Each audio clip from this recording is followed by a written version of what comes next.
ఓం నమ శివాయ.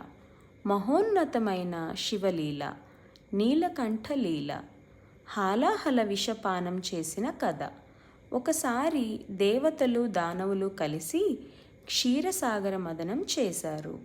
అప్పుడు అందరూ అమృతం రావాలని ఆశించగా మొదట సముద్రం నుండి ప్రళయకరమైన హలాహల విషం వస్తుంది.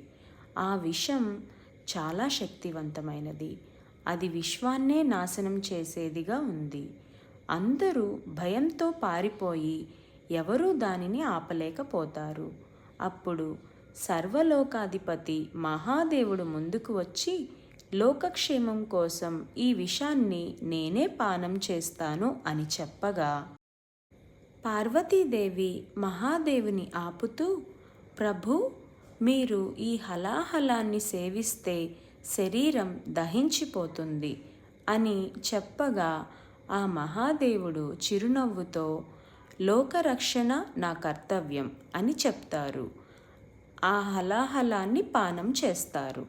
అది ఆయన కంఠంలో నిలిచిపోగా ఆ ప్రాంతం నీలవర్ణంగా మారుతుంది. అప్పటి నుండి మహాదేవుని నీలకంఠేశ్వరుడు అని కూడా పిలుస్తారు. దేవతలందరూ హరహర మహాదేవ అంటూ ఆయనను స్తుతిస్తారు. ఆ మహాదేవుడు తన త్యాగంతో సర్వలోకాన్ని రక్షిస్తాడు. ఓం నమ శివాయ. మరెన్నో శివలీలల గురించి తెలుసుకోవాలని ఉంటే please visit my channel. Thank you.